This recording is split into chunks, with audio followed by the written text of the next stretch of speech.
Welcome back, boxing fans, to another great show with Sean on boxing. Today's live, as you can tell, is going to be talking about the PBC and the card that's being talked about throughout social media. Is it real or fake news? Stay tuned. We'll talk about it. We'll break down the card, give it its praise and criticism.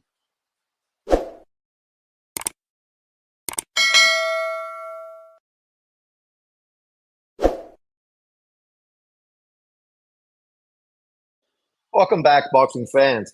So this weekend, we have another PBC pay-per-view card, Canelo Alvarez versus Edgar Berlanga. And one of the criticisms towards this card is the weak undercard. Obviously, Canelo is not fighting the biggest name opponent, not the most dangerous of people he could potentially be fighting, like, say, a David Benavidez or a guy with name recognition and accolades like a Bud Crawford, or a potential killer like a Bivol or Beterbiev. He's fighting a young up-and-coming fighter who his best years may be ahead of him. And we will see what Berlanga does this weekend and what he does moving forward. You know, we could be underestimating him or we could get it right on the dot. But regardless, we know why they're making this card. The PBC is capping on Mexico versus Puerto Rico, hoping that that's going to generate a lot of money, specifically now that they're on a new broadcaster. And we'll see if that's true or not. But what we've heard recently is this up and coming potential Tank Davis pay-per-view in December. We know Tank Davis was in discussion to fight Lomachenko earlier this year. And obviously it looked as if that fight was signed, sealed, and delivered. Lomachenko came back from the Ukraine to California or Vegas, wherever they were meeting to look at the contract, and walked away saying he's not going to fight until 2025. He reiterated that recently when he went to a live fight and was interviewed by media. But the way it's being talked about now is if Lomachenko may be the potential opponent for this December card for Tank Davis. And if that is the case, that's going to right there validate this card huge, right? Far more than Rayo Valenzuela would, right? If Tank Davis went on and fought Rayo Valenzuela for his 140-pound title, a lot of criticism would befall Tank Davis, saying, so you didn't want to go fight this guy at 140. You didn't want to fight this guy at 140. You didn't want to fight this guy at 140. You put a rehydration clause on this guy. You put a rehydration clause on this guy. But now you're going to fight this guy for his title at 140, right? It's going to be a lot of negativity that shines on him because a lot of contradictions are going to be exposed if that is what he did. But if he goes on to fight Lomachenko for unification and do exactly what people have been asking him to do for years, take on a real legitimate challenge, there's no real criticism you can throw at Tank Davis. All you can say is, finally, we're getting a pay-per-view that I'm eager and excited to pay for. And, well, the fighter I support is a little older, not what he once was, and potentially not the guy that I thought could beat Tank Davis a few years ago. I still think it's a great fight, a great matchup, regardless if the fighter I support wins, loses, or draws. I can't complain about a great matchup in boxing. The irony is, I saw a video today saying that some fans just want to cheer on black fighters getting beat. I wonder what will happen if Tank Davis beats Lomachenko. Do you think Lomachenko is going to be crapped on, shit on, said to be exposed, called a hype job, media created, somebody who's never going to be a Hall of Famer, somebody who's going to be forgotten quickly? Right? And if Tank Davis knocks him out, do you think people are going to, jump all over that like they did Pacquiao versus Marquez? Of course they will. So right there, you shoot that whole narrative in the fucking face because it's bullshit. Fan bases support their fighters and then cheer against other fan bases. That's the same in every single sport. I'm a Liverpool fan. I cheer against Man U, right? That's just the way it goes. I'm sure Barcelona fans cheer against Real Madrid a lot, hard, right? That's just the way it is. Arsenal fans cheering against Chelsea fans and vice versa, right? Dallas versus Pittsburgh. This is just the way sports has always been built up. Rivalries, your fans against my fans. It is what it is. So I don't put too much onus on that. I know if the fighter I support gets beat, people are going to jump on their videos and praise and cheer and mock and ridicule. So don't be surprised if I do the same thing. But let's get back to this card. A great card. So let's take a quick look at this PPT I did. So Zaki's in the house. What's up? Happy Berlanga Day. Who do you have in these matchups on these Canelo card? Well, the Canelo card is not really that interesting. There's no real 50-50 fights, right? So that's the criticism people threw towards it. You can't look at that card and really see a lot of fights that really deem 50-50, which means that you're getting a lot of showcase fights. If that's the case, then what's the intrigue? You're paying $90 to see showcase fights? There's nothing exciting about that. And that's why people have been critical of this PBC pay-per-view card, unlike the one we're going to be talking about today. Shakur has these hand injuries, making Loma even more important for Tank to fight him. Blue Blood reported this PBC bullshit, so it has a huge possibility of being fake. That's true. What other fights are rumored on PBC cards? I will talk about it. Showbiz is another one pushing that Pacquiao versus Tank fight. Goofy crap. That would be fucking garbage. I mean, people just shit on a potential Pacquiao versus what's his face?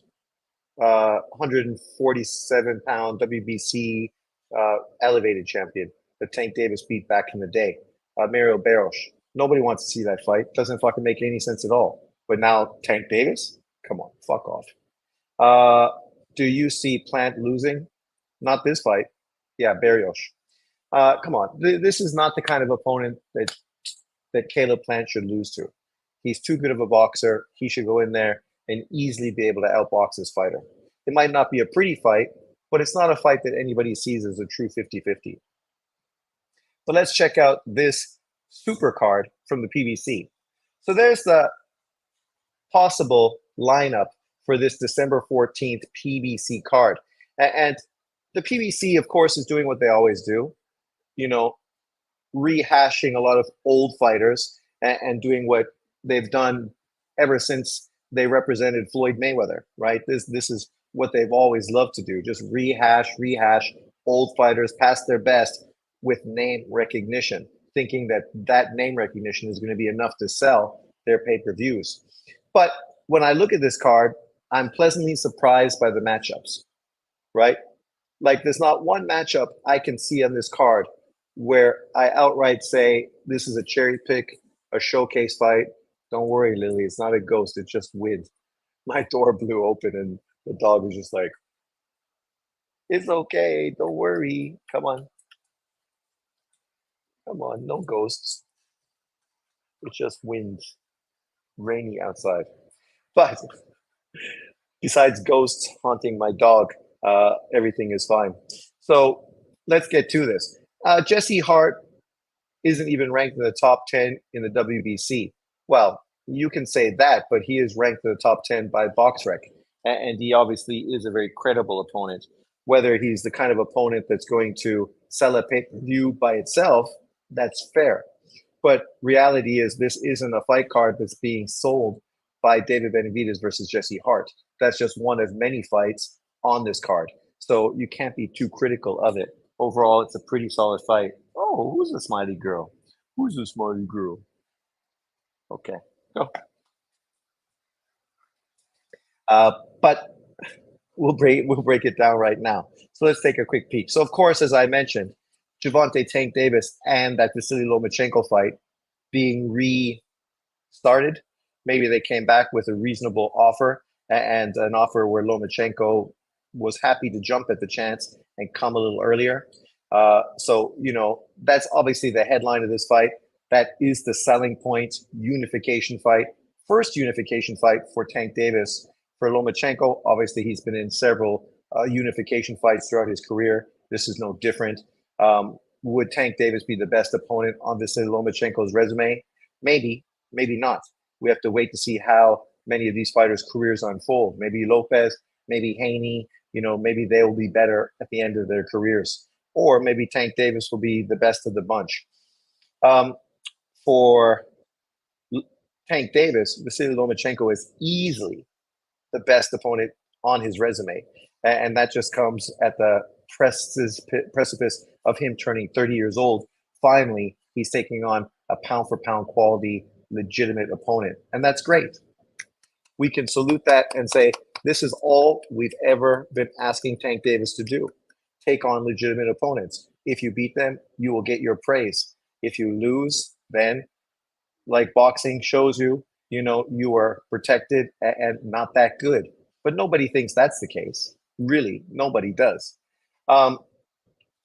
Zaki says Benavides is interim, so why not fight Anthony Yard? See, once again, you manufacture these fights because you prefer them.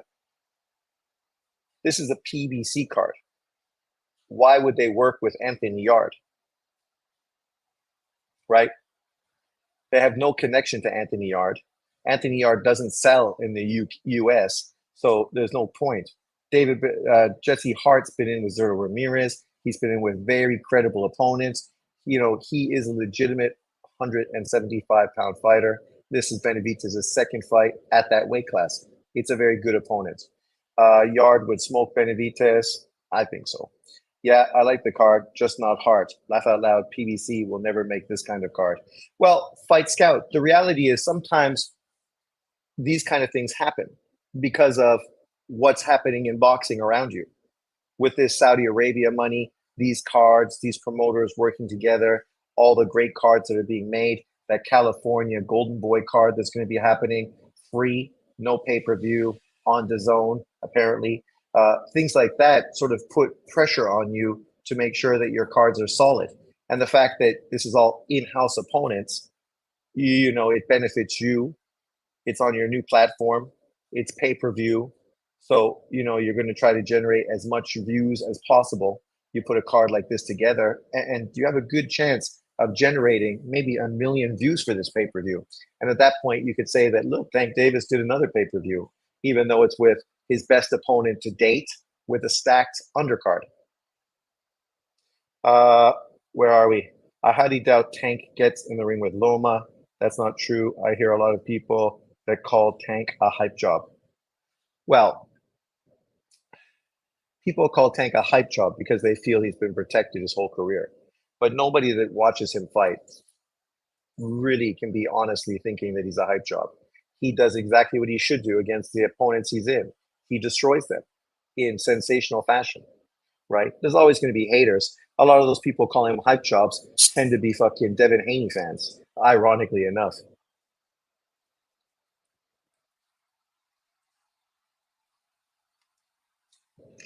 But let's get to some of these other cards. So obviously Benavides versus Jesse Hart. We know Zaki is against that card.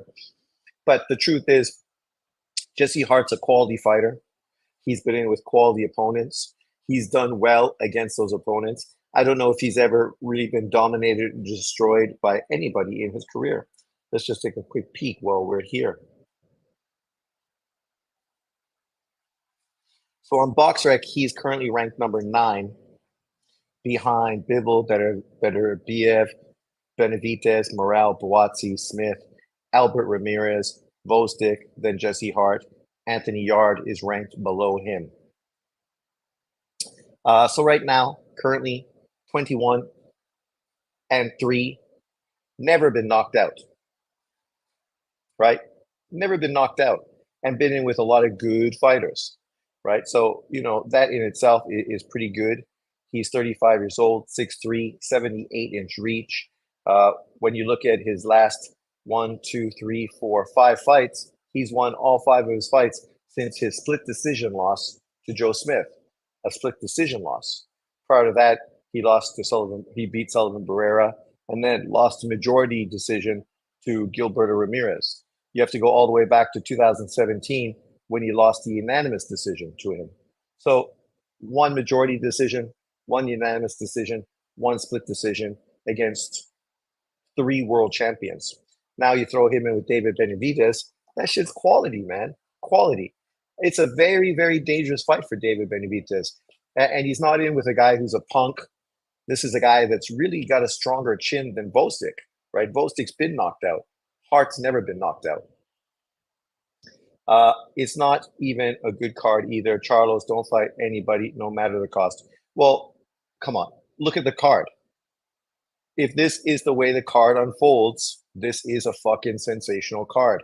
I don't know if it's the greatest card ever, but it's might be the best PBC card ever. I'm still excited to see Boo Boo versus Maul, but it's nowhere near the fight it would have been a couple of years ago. That's true. But the good thing is both of them have slid. They're not either of them at the same level they once were, which means that they're at the same level. So the fight's still just as competitive now as it was then. How do you see the fight between Holyfield and Usyk? Huh? We're not talking about fantasy matchups. We're talking about fights that might be happening this year. Oh, come on, Sean. Stop boosting heart. Zaki, once again, you just expose your narratives, man. Everything I said about Hart is fact. Anybody that looks at his record sees the exact same thing I see. He's never been knocked out. He's been in 3 big world title fights against big punchers, never got knocked out, lost 1 by decision, 1 majority, meaning that he could have potentially won that fight, and then 1 by split decision, meaning that he was very close to potentially winning that fight or at least getting a draw.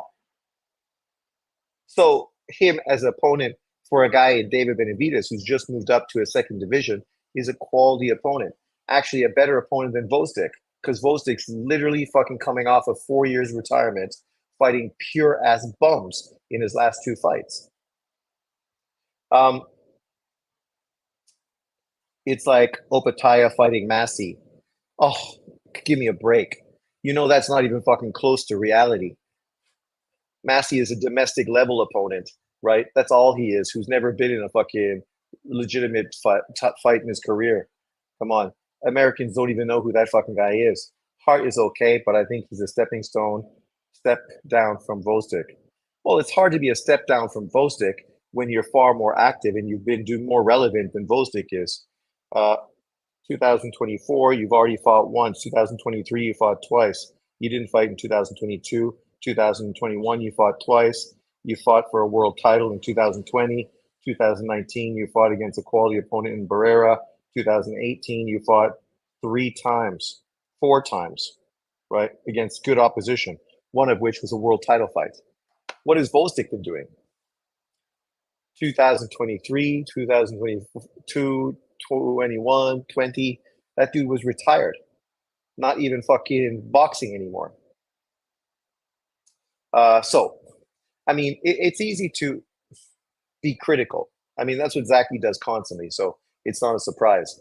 But overall, Benavidez, Hart, Tank Davis, Lomachenko, that shit's good. And then when you look what's underneath of it, it only gets better. You have 5 legitimate matchups. Every single fight really is a 50-50 fight. I think every fight on the card is a 50-50 fight, right? Tank Loma, Benavidez, Hart, and then Brendan Figueroa versus Ray Vargas. That's a fight we all knew the PBC was going to make. It's just finally they're making it. And you think about the advantages Ray Vargas has, height and reach. Those aren't really going to be an advantage against Brandon Figueroa. Brandon Figueroa, we thought was going to be the guy that took over the 126-pound division, but really hasn't been that active or hasn't really been doing that much in the last year to really make too much of a statement, right? Now you throw him in with Vargas. He beats Vargas impressively, and most people are going to have him the number 1 126-pound fighter in boxing, meaning that if Anui moves up to 126, the guy everyone's going to be asking him to step up to face will be Brandon Figueroa, a very tough opponent for a small, diminutive guy like Inui. Figueroa is obviously a very big dude, right, fighting at a very small weight class. I think that fight's very intriguing. Stylistically, it's a good matchup. You know, Ray Vargas is going to try to control the distance behind his jab with his right hand, but it's not going to be easy for him to do that against a guy like Figueroa, who's just as tall and just as long, much younger, better gas tank, probably more power, right? More active. It really shapes up to be a fucking dust up and an exciting fight in the process. Then, of course, you get to Jermel Charlo the 154-pound undisputed champion. Um, I would love to see him get back in the mix. When you think about Funduro, obviously Tim Zhu, uh, Spence, Bud Crawford, and actually you made the fights with these guys. I mean, he's a great addition. Now the 154-pound division becomes probably the best in boxing. And for the PBC, that's a great thing because they control tons of fighters in the division. So now they have a potential to make a lot of great matchups. But you got to include Bud Crawford. If you exclude him, you're just doing the same thing you've been doing fucking for a decade, which is just going to get you criticized, and people are just going to call you out for what you're doing. Basically, fucking protecting your fighters, right? Um, where are we? I absolutely would love this card if it actually happened. I'm just not impressed by DB's opponent. I'm very familiar with Hart, and I just see him as a B fighter at best. Sean, do you think Canelo versus Crawford would be a cherry pick for Canelo? It could be. It could be for sure. I'd like to know who Jamel and Spence are working with. I heard some rumors of Boozy Ennis. That would not be bad. Boozy building a good little stable. Fulton is a big dude fighting at 122. Well, Fulton's not fighting at 122, right? He's fighting at 126 now. I figured he was going to move up to 122.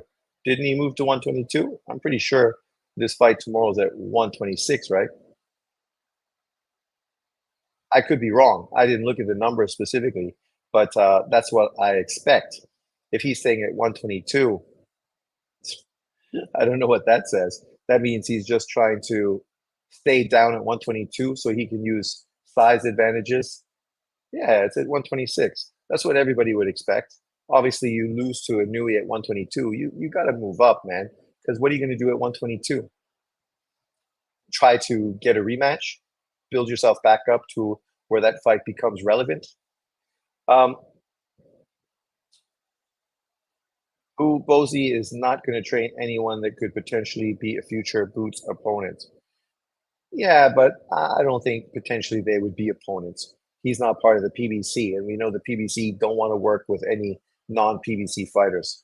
It's at 126. Yeah, he moved up. Didn't Fulton fight Figueroa at 126? No, he fought Figueroa at 122. Come on, man. After that fight, Figueroa moved up to 126. So that's why we all assumed that Fulton would move up to 126 after he got fucking decimated by Inui at 122. But anyways, you look at the Charlo that I was talking about, Charles Conwell. Charles Conwell's a fighter that was basically just offered a Boots Ennis fight and turned it down because he said he could get twice as much money to fight a Virgil Ortiz, which is true if you could get a Virgil Ortiz. But if you can't get a Virgil Ortiz, getting a Jamal Charlo on a pay-per-view card ain't fucking too bad either. You think about this fight for Charlo coming back against a hungry Charles Conwell. That fight is no guarantee, man. No guarantee at all. Like obviously, we know Charlo's a better fundamental fighter than Charles Conwell, but Conwell's hungry. He's a fucking killer, legitimately. And the dude's fucking just aggressive, come forward, beat down his opponents. Tough motherfucker. An old school throwback, right? He's going to be the kind of guy that even if Charlo's a better boxer, Charles Conwell is going to make him work for everything. Whether he's hitting him with headbutts, elbowing him, hitting him on his hip, fucking hitting him in the balls, hitting him in the back of the head. He's going to literally make that a fucking terrible night for Charlo. And Charlo coming off of that piss poor performance against Canelo, right? Obviously being out of the ring for a long time, living off of the big money he made and enjoying himself, hanging out in the Caribbean, you know, drinking, smoking, partying.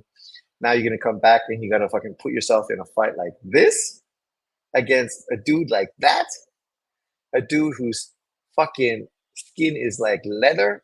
Like he ain't no pushover, Charles Conwell, right? That's why people were disappointed that Conwell walked away from a Boots Ennis fight because he would have been by and far the best opponent that fucking Boots Ennis has ever been in with, and just as dangerous. Uh, Fulton needs to do something to earn the rematch. He got ran over badly. That's got to be the dumbest comment I ever seen you make. What did he say? They knew he made Fulton breathe the Japanese air, drink the Japanese water, and eat at the Japanese restaurants. A rematch in America is needed ASAP. Oh, I wonder why that narrative never happens for all these non-American fighters who need to come over to America to fight here and breathe polluted American water, eat fatty fucking American food, fucking drink uh, polluted American water, right? How come that's never a narrative when we talk about non-Americans coming to America to fight? Like, these are the kind of fucking statements that just really expose people's fuckery, right? This is why whenever we talk boxing, 90% of people and their comments, you just chalk it up to fucking ignorance and stupidity. But let's move on. Fulton went to Japan because of the money. Nobody made him do anything. Facts. I actually respect it, JA, before this ridiculous comment. Zaki is the next gay weather and hungry lion. What are you doing, Lily? Mauling me from behind. Peace, Sean. Heard Taipei street food is the best in the world. Seems nice, a nice place. Uh, Best street food in the world? I don't know about that, but street food obviously is huge in Taiwan, but so is it in Singapore, Malaysia, uh, Thailand. Got some banging fucking street food. I thought you all would be able to tell it was a joke. Oh well. Well, sarcastic. Well, then you got to put like one of those emojis at the end because with the stupid takes people consistently leave in the comment section, it's hard to differentiate truth from fact or truth from fiction. Let's put it that way. But Conwell versus Charlo, that shit's dangerous, super dangerous. I would say that's probably the most dangerous fight on the card. If I was going to pick an upset of the night, I think Davis at this point beats Lomachenko, even though obviously I hope Lomachenko wins. I think Benavidez beats Jesse Hart, but I think Jesse Hart gives him all kinds of problems just with his longer reach and his jab. I think Figueroa beats Ray Vargas. I think most people will feel at this point he will. And then Charles Conwell, I can totally see him upsetting fucking Charlo. And that's no disrespect for Charlo. It's just, where are you at this point of your life? Where are you in your career right now? Sarcasm. My bad, bro. I missed it. Hard recall, you paid for your wrench. Where are we? What kind of food you eat most of the time in Taiwan? Western food. There's a good beer place, micro sort of brewery that has like chicken burgers and that that place is fucking banging. Some of the best chicken burgers in Taiwan. I eat some Taiwanese food, but even the Taiwanese food you eat now, like poke bowls, which are like healthy sort of bowls, right? That stuff, it's Asian, but it's not really Asian. Bret the Hitman Hart would give him more issues. Bullshit. Zaki, I see you love this channel, so if you don't behave like a good boy, I will block you. Sean, do you speak good English over there? Don't I speak good English everywhere? Compared to 90% of the public, my English is phenomenal. But let's get to the last fight. And definitely a good fight. Obviously, as mentioned earlier, this is not Charlo versus Andrade that people would have preferred, right? But at the same time, this Charlo and this Demetrius Andrade are not the fighters they were before. For them to both match up right now at 168 pounds, it's a great fight. And if this is the last fight on the card, shit, that's a great fight. The winner is probably going to get Caleb Plant, right? Meaning that we know exactly what's happening if you do win. You win this fight, you're elevated straight to another big money fight.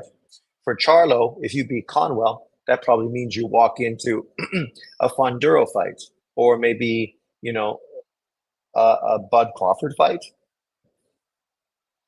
right? For Figueroa, I'm not sure what other PBC fighters are there. Maybe a rematch with Stephen Fulton. For Benavidez, obviously we know what they're going to do. They're trying to fight for midterm, it-term fights to stay away from the beasts at 175. So they're probably going to try to build up a fight between him and potentially David Morrell for that WBA regular title. It ain't bad. It's a great fight, but it just shows you what the PBC is trying to do. Not work with other promotional companies, not make the fights boxing fans really want. They're still giving us great fights, and many promoters do that anyways, even if you're not necessarily working with outside promoters. And then, of course, for Tank Davis, if he beats Lomachenko, then the natural fight would be a Shakur Stevenson fight. It's a shame Shakur didn't try to get the fight with the WBO champion, but unfortunately he hurt his hand and he's out altogether, even though that Joe Cordina fight was a fucking waste of time. So I'm not sad to see that happened, because who the fuck wanted to see Shakur fight Joe Cordina coming off of a knockout loss? Like, was that legitimate? Was that something that actually was going to prove something? I know he's going to get paid $4 million from Matchroom to fight that guy, but who the fuck gives a shit? Sean Zai consists of not 10% burgers, 10% beer, 80% of Taiwanese pussy. Those numbers are not far off the reality, I would say. Not bad. But overall, I mean, what do you guys give this from A to F as far as a potential $80 to $90 pay-per-view?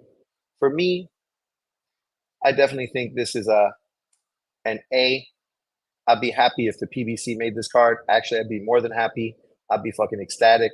I would think, thank you, Al Heyman, for doing what you did in 2023, making some damn good fight cards.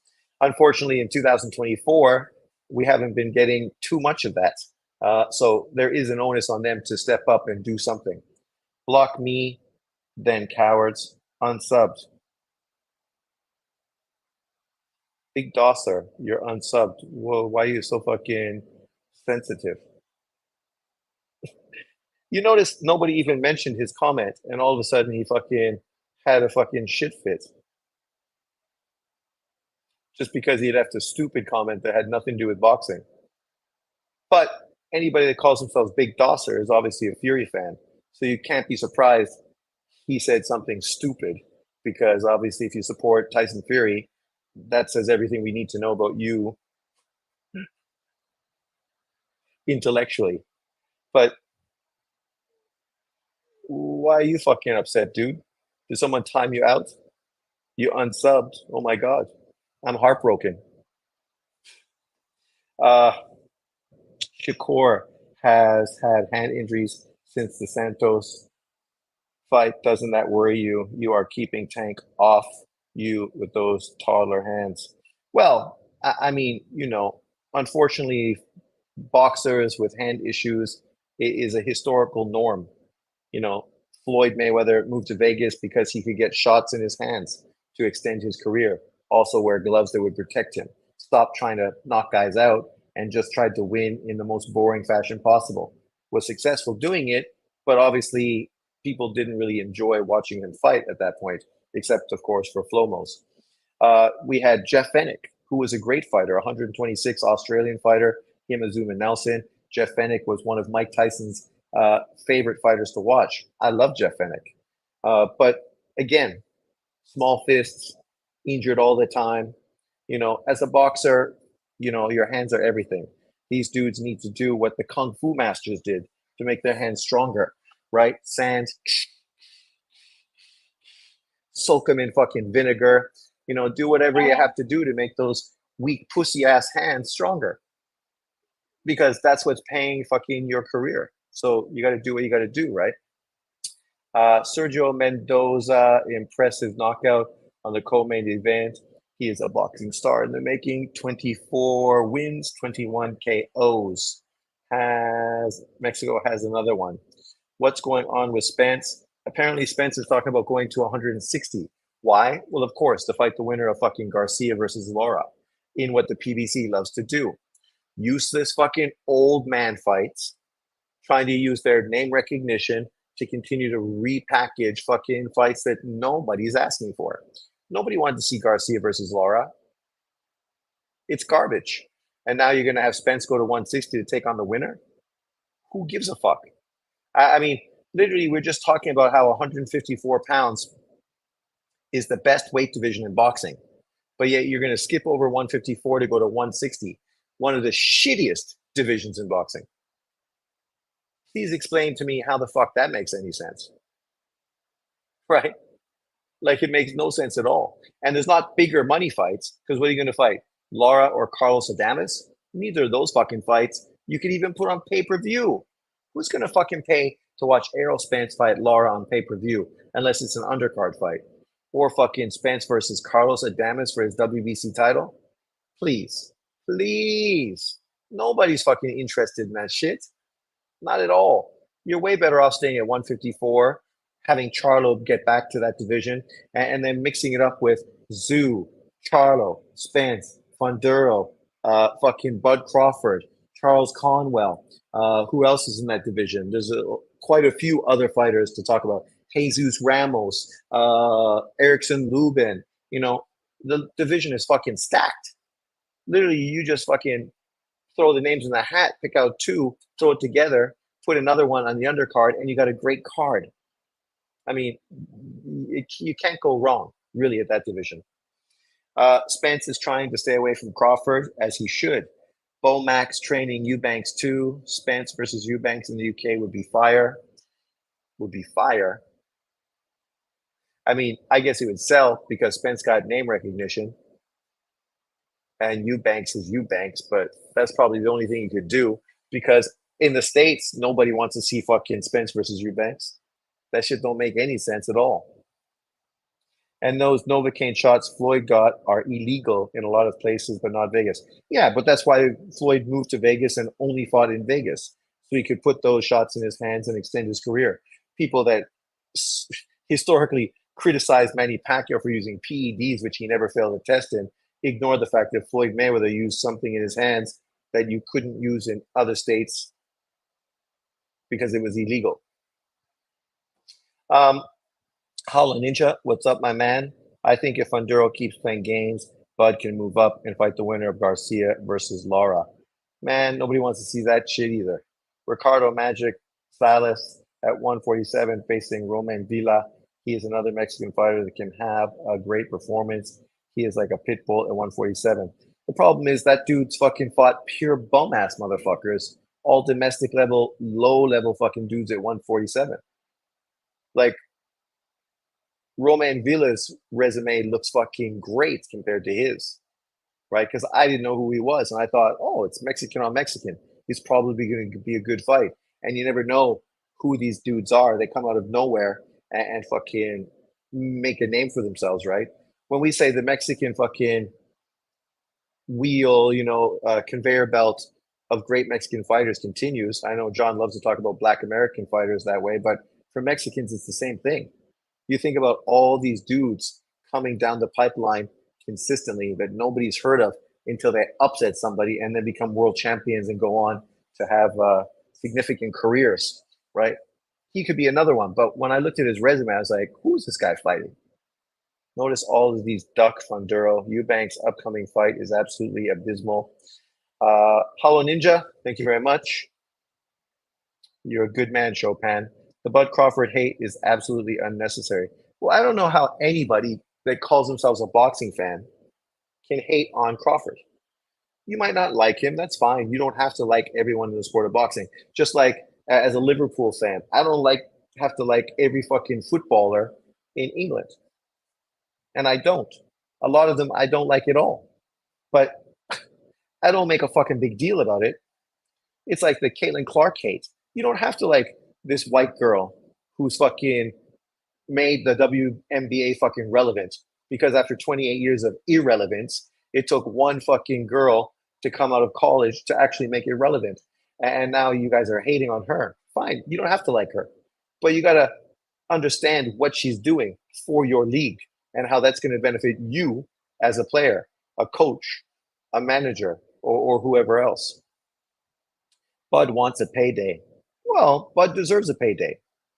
This is no different than Sergio Martinez, who wanted to fight Cotto, who wanted to fight Canelo, Canelo, and you know Julio Cesar Chavez Jr., who wanted to fight each other. Right? They were all looking for paydays. Golovkin wanting to fight Canelo, wanting to fight Carl Froch. Ward wanting to fight Froch, wanting to fight Golovkin. Right? You know, all these dudes at a certain point in their career want to get paid, and they should. Careers are short. Make the money while you can. Sean, why did you not allow Pacquiao to get a shot in the shoulder before the Floyd fight? Well, that's the other thing, right? That people don't talk about. He was allowed to take the shot for training, but then on fight night, he wasn't allowed. But Floyd got shots in his hands, but Pacquiao couldn't get shots in his arm. But of course, that didn't get released until months later, when it also came out that Floyd took illegal IVs. And of course, the fact that this wasn't open and forthright, people don't understand. They don't understand that this was hidden from the boxing public and only got released months after the fact, right? And then they tried to fucking play stupid. Like, let's be honest. If you would have said this beforehand, you know people would have fucking lost their shit. So you tried to bury it, hide it, and then it came out afterwards, and then you had the Vegas Commission trying to cover their ass, try to justify it, even though it's illegal by WADA protocol. It's illegal. If Pacquiao would have done it, you know, these same people would have lost their fucking shit and would have said the only reason he was doing that was to cover up his PED use. Yeah, exactly. Exactly. Um, where are we? Bud versus Funduro. Would you see that being next for Bud? No, Funduro's going to drop his WBO title. He ain't fucking going to fight Bud Crawford. No way, no how. Yeah, Mexico really winning, and Black America fans hate that. They do. They do. It's the same way with Caitlin Clark, even though there's been a shitload of great fucking white players in the WNBA. But it's like people say, you know, women just are jealous and they fucking just can't stand another woman being successful. In this case, it's just people that think they're superior and don't want to give recognition to other people because they feel they're inferior. And that's where it comes from, right? This is how base it is. Your superiority or superiority complex makes you see people below you, racism. And because of that, you don't want to give them credit. So you need to fucking find ways to discredit them and downplay what they're doing, as opposed to just give them credit. Because that's what you want people to give your fighters, credit. But you're unwilling to give anyone else credit. Explain that to me. Caitlin struggled bad these last two games versus Aja Wilson. Well, you can't hate on her for that. She's a rookie, and they just played the team that won back-to-back WNBA championships and have 4 Olympians on their team. And that's the depth that made them win, because Asia didn't play so great today. The last game, she had 28 shots to get 28 points. But then you look at the bench scoring from the other players in the team. Their team is just deep. They can score in so many ways. They play great defense. They forced Caitlin Clark's team to beat them and took the ball out of her hands and stopped her from being the one to beat them. And still, they almost won today's game. They could have if fucking people would have hit open shots, right? Stringer says, Sean, what do you think about Emiliano Vargas? Well, I like the fact that Vargas's kids are in the sport, but to be fair, I think right now he's being fucking protected and hyped up because the level of opposition he's fighting is terrible. He's fighting guys that are worse than who Abdullah Mason is fighting, right? Yet both of these guys are kind of at the same point of their careers. But fuck, man, he's got to step up his level of competition. Not killers, but at least fucking some reasonable opponents that are going to make you work. You think about Conor Benn, right? Conor Benn fought this dude that was just a domestic level UK dude, not UK dude, sorry, European dude, early on in his career. And that guy fucking gave Conor Benn fucking a shitload of trouble. So he ended up rematching him later on in his career. And that's what he needed. You need to have those kind of fights that are going to make you learn, right? So you can't just baby a guy. That's what happened to Berlanga. They babied him to try to beat that first round knockout record, and then you stifled his career. And then when he did have to step up, he just wasn't developed enough, right? Too impatient, too reliant on power and knockouts, not able to set them up against better opposition. Zaki, do you have barbecue party for Canelo fight? And what is your favorite undercard fight?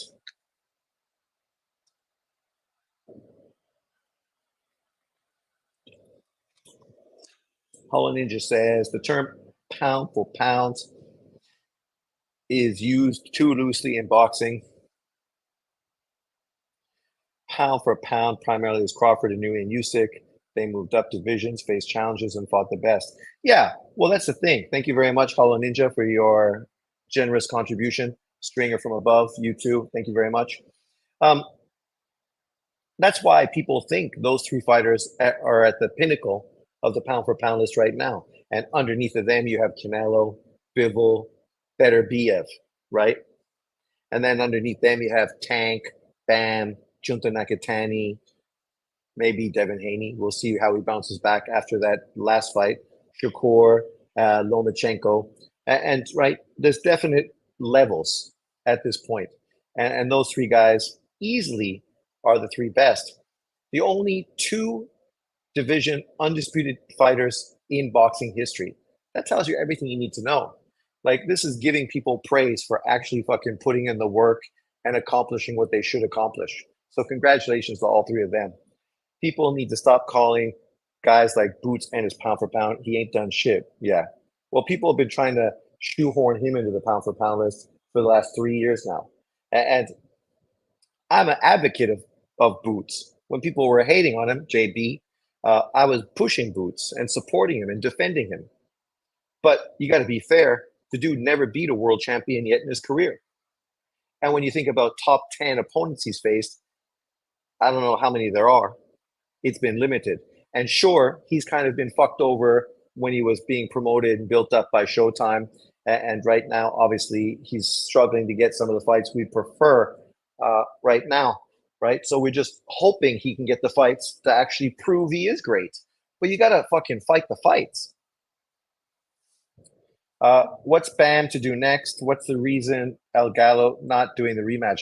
I'm not sure why El Gallo is walking away from that. I thought for sure he was going to man up and take that fight. It was going to be big money fight. I don't think he's going to make as much money. Sorry, moving up to 118 pounds, taking on one of those Japanese fighters. But if he thinks potentially to get a Roman Gonzalez rematch, fight number 4 for bantamweight unification, okay, I could see that. Or, that's probably the only possible thing I can imagine him doing. Maybe going up, beating one of those Japanese fighters. Roman's already talked about going up and beating one of those guys. If they do win, then what happens is obviously you could do a unification fight between the two of them at 118, which is historic.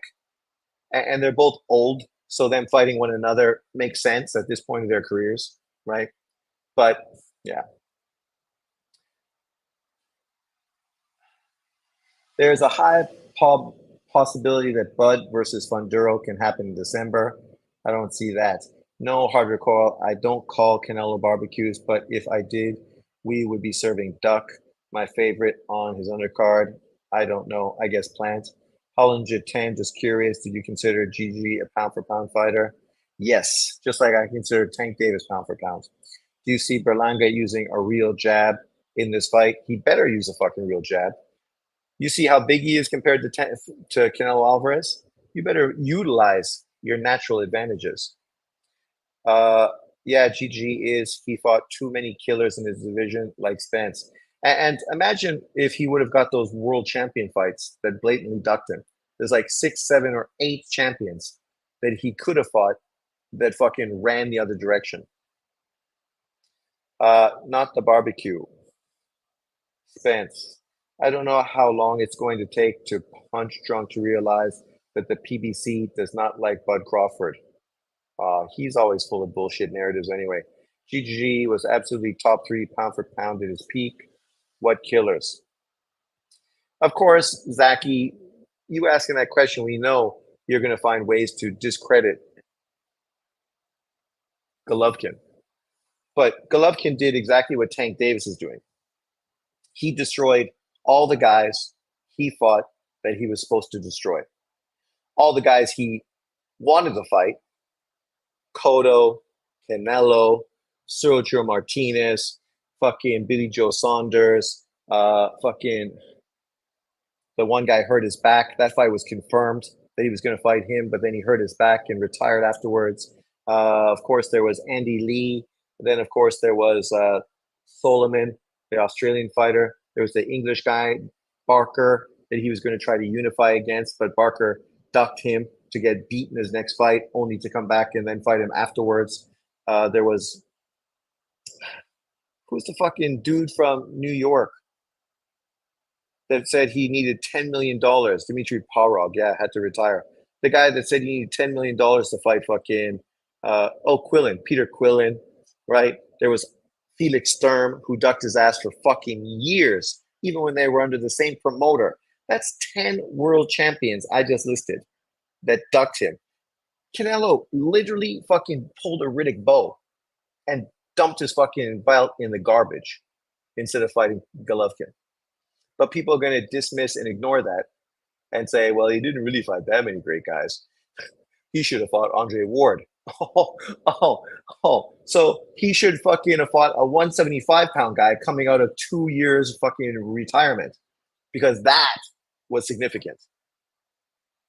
Like when he was calling out Carl Froch had just sold out 80,000 fucking Wembley in the George Groves fights. There was a reason to challenge him. Andre Ward had just spent 2 years in retirement, fucking in court, going back and forth with his promoter. How is that a fight that made any sense at all? For Ward, it did, because he needed to come back and get somebody that he could make some money against. But for Golovkin, why would he fucking go in that direction? He went towards Canelo, which made way more sense. And that's why he's the one that's fucking laughing at the bank, and fucking Andre Ward is on fucking social media capping fucking against Canelo Alvarez every chance he gets. Baby Belt King was GG. You say Baby Belt King, give me a break. The only reason he was the Baby Belt King is because Felix Sturm refused to fucking fight him, and the WBA refused to force that fight. But once again, you talking out your ass. Tank learned from them. Sure he did. And those guys learned from Sugar Ray Leonard. GG couldn't actually beat Canelo like he did all the others. He only outpointed with jabs against Canelo in the first fight.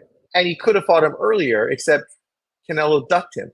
Who knew how those fights would have unfolded if they would have happened when they should have happened? We know that Golovkin was much older than them. And basically that's what they did. Aged him out. Zaki, go put some vinegar on the dirty dreads, bro. They're not allowed you to think. Hollow Ninja, thank you very much. Tank is a great, amazing fighter, but still to this day, he hasn't faced a top pound-for-pound fighter, only Petraza. He should have been fought Loma, Haney, and Teo. True, and Shakur. Like, let's put this in context. Golovkin is a two-time middleweight champion and was unified both times that were at that division. Once 3 belts, once 2 belts, right? Obviously walked away from the Billy Joe Saunders undisputed fight to get a rematch with Canelo Alvarez. Money spoke, right? But in hindsight, he probably would have been smarter to keep his belts, go knock out Billy Joe Saunders for undisputed, and then just sit back and wait for Canelo to come chasing him again, right? And be in a better position. But, hindsight's 2020. Tank Davis has never fucking been unified. Never fought unified. Not at 130, not at 135. At 135, he's never even fought a fucking world champion. Come on. Once the real comp went up, GG stoppages went away, and he looked human. Jacobs put him through, in which is why Nello fought GG right after. And Jacobs cheated, right? Jacobs refused to fight for the IBF title, his title, because he didn't want to have next day fucking rehydration. So what did he do? He ballooned up as big as he possibly could, so physically he could fucking manhandle and absorb Golovkin's power, right? GGG didn't struggle with fighters like Lara and Andrade. Remember what he did to Willie Monroe. Uh, Facts. Ryan did maul a pound for pound fighter. Stringer, your sister is your mom. Dude, can we just talk boxing? I give Ryan Garcia, but Ryan is not better than Tio. Well, let's be fair. Ryan Garcia has never been a world champion in his fucking career. And the way his career is going, he never is going to be a world champion. So, how great of a victory beating Ryan Garcia, a social media celebrity, truly is. Soon Tank will run out of cherry picks. Just watch. Wow, you didn't say that after the dread joke.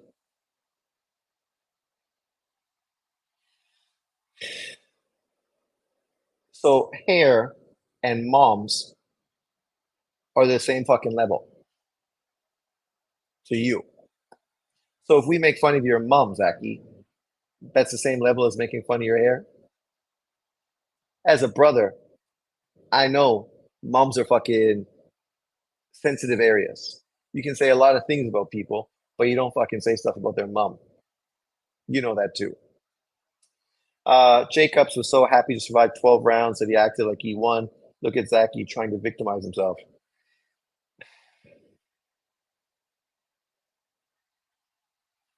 Go for it. Make fun of your mom, you mean? No, that's not me. I don't do that.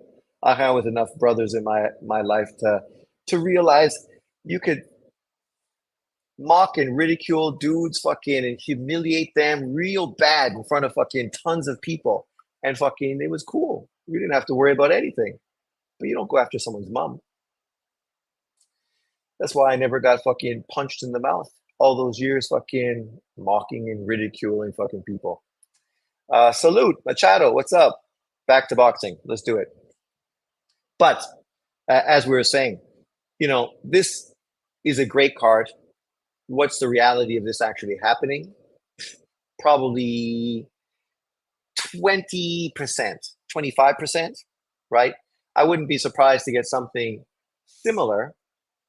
Tank, Benavides, Charlo on the card, but then I would be surprised if this was the level of opposition they were fighting. I would be more surprised, more likely that they'd be facing lesser opponents, more of cherry pick opponents, guys that really aren't that interesting, right? Because that's what generally the PBC does. They love to put on showcase fights, fights that are very one sided, where they know their dudes are going to win, and that's it. And then say, look, Charlo, Figueroa, Benavides, and Tank Davis all fought in the same pay per view. That shit's dynamite. But then you look at the opponents, and there's not one 50-50 fight on the fucking card. You can put a lot of big names on a card, but it don't make it good. Uh, you better not duck me, son. You still angry? You still angry, Andre? Will be live for Canelo fight. I still don't know if I will buy it. Let's take a quick peek. I didn't look to see the logistics for all that noise. Let me take a quick peek right here. The zone. So schedule Sunday. How much money are they charging for that Canelo Alvarez fight in Taiwan? Promotion. I don't need no promotion. I need the fight. So it's got prelims.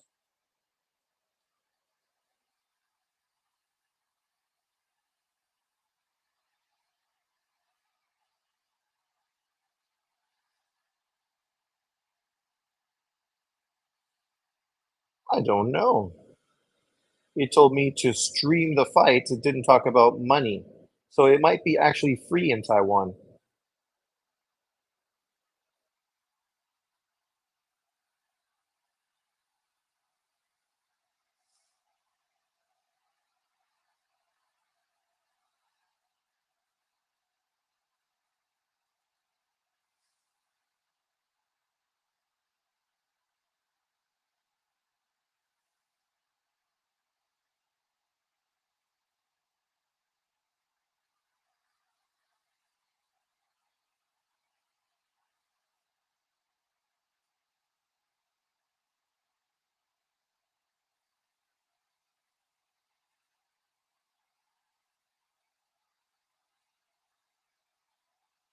I don't know.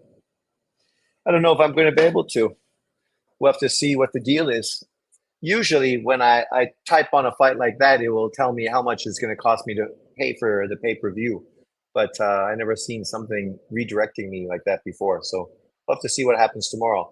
I hope that I will be able to do this tomorrow. Thank you very much, Hollow Ninja. For some reason, I see Keith Thurman getting the winner of Zoo versus Murdalayev before Bud can. Operation PBC strikes. Who else sees it coming?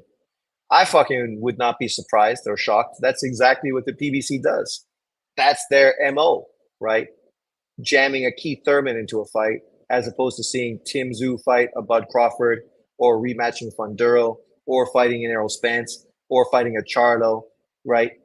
I also wouldn't be surprised if he fought Lubin because that has been a fight that they've seemed to really be pushing hard, the whole Erickson Lubin fight.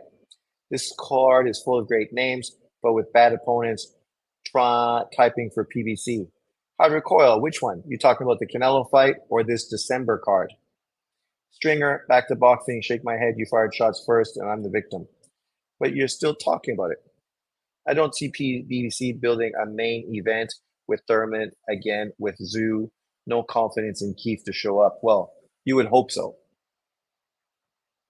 Zaki, or we can get going, and I really care. Your call.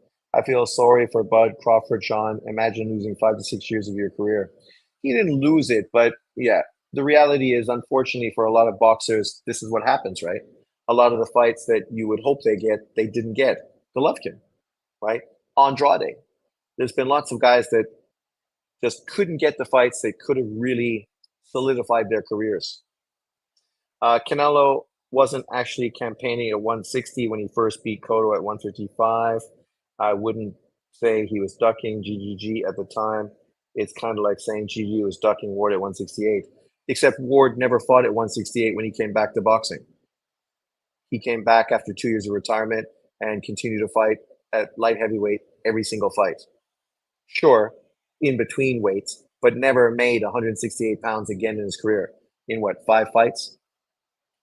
So it's not quite the same because the reality of the situation is Canelo Alvarez fought for the WBC middleweight title.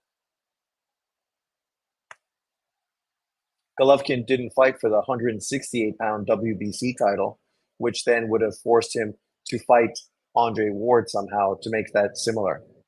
Stringer, don't know how many raisins are in plants, potato salad. Zaki learning hygiene from a stray dog. You two. Are you fucking married or what? Jesus Christ. Fucking married couples. Back and forth. Back and forth. Come on. There's a lot of good stuff. I don't wash my legs.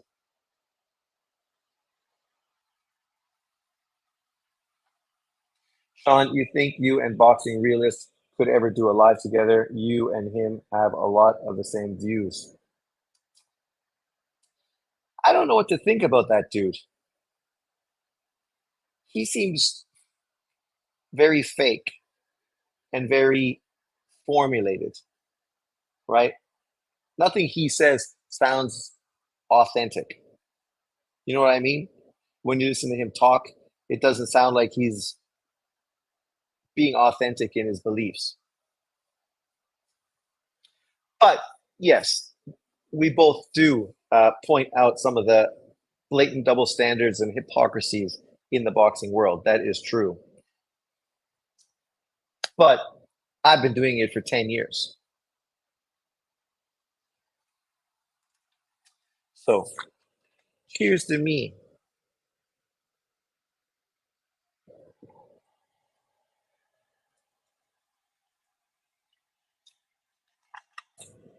And here I am giving the PBC pundits and fucking compliments for potentially doing a card.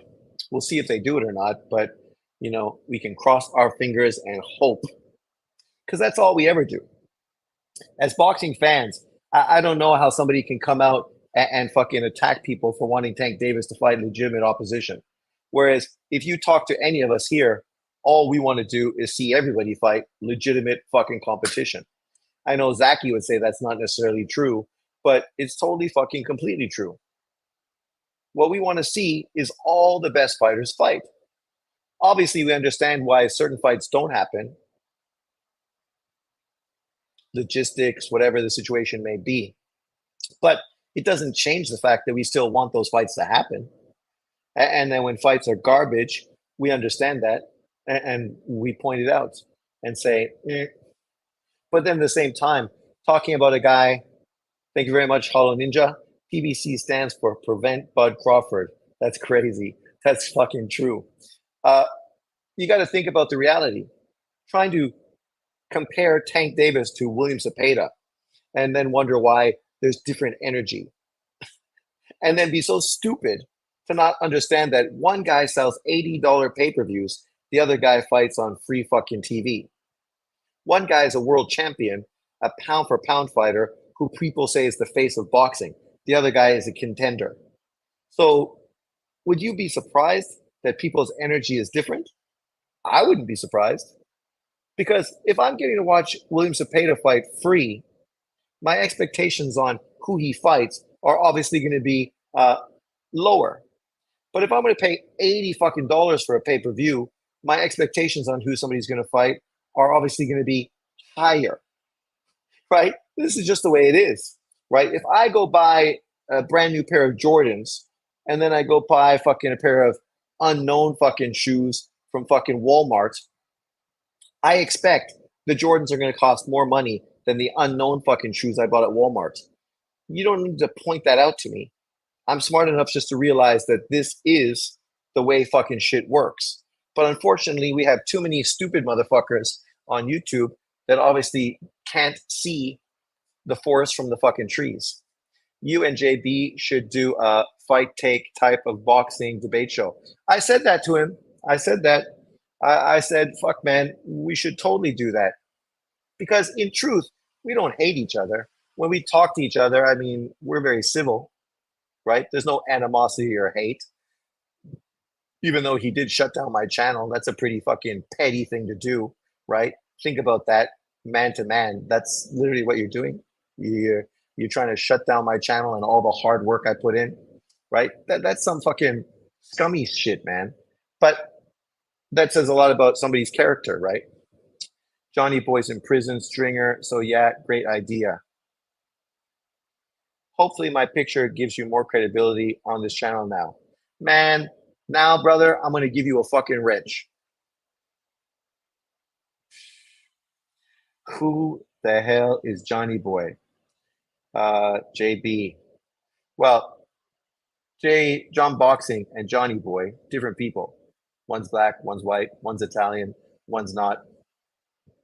Mod the Machine, welcome. Yes, facts. That's all I try to spit day in, day out. Bud Crawford is going to school the heck out of Canelo. Then what can they say about Madrimov? Zachy, yeah, you look like you have a credit score of 8.20 now. Stringer, stop ducking the washcloth.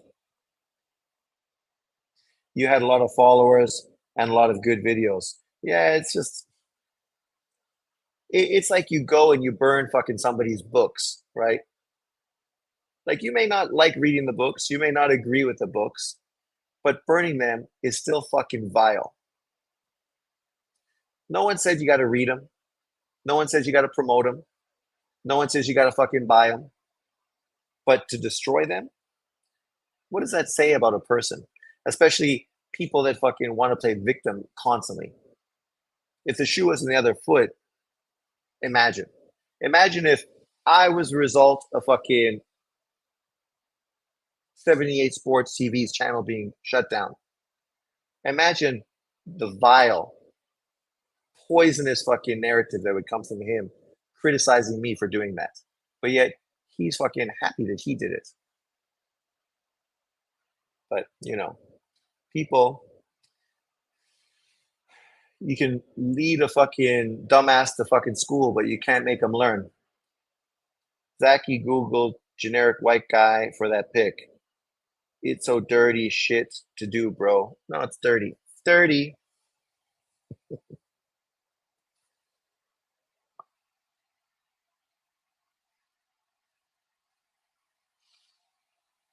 She's been traumatized. We had thunderstorms and a ghost came into the house scaring her. So now she's passed out.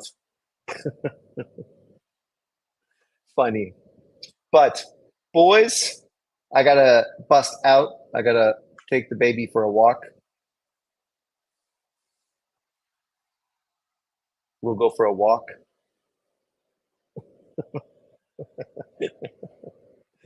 That woke you up, eh? Woo! So you want to go for a walk? Yeah. Okay. So we're gonna. Well, the door blew open from the wind, and she thought it was a ghost, so she ran away. Um, who's Lily's favorite fighter? She don't give a fuck. She's a lazy bitch. She ain't into fucking sports. But yeah, I need to walk her, and then we're going to go to some guy's house and drink beers and watch English Premier League football. So I will see you guys tomorrow. Hopefully, I'll be going live. Let me see what I can do about getting this fight. It's supposed to be on the zone, right? If it's not on the zone, then I'm probably not going to go live. If it's on the zone, then I will. So cross your fingers.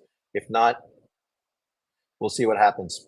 It's crazy how dogs understand language, but we can't understand barks. No, but you can't understand their body language. Later, everybody. Thank you very much, guys. Hollow Ninja, uh, everyone else for your generous contributions. I appreciate it a lot. So, 谢谢你. Thank you very much. And I will see you guys later on, hopefully tomorrow. Stringer from above. Peace out. Later, boys.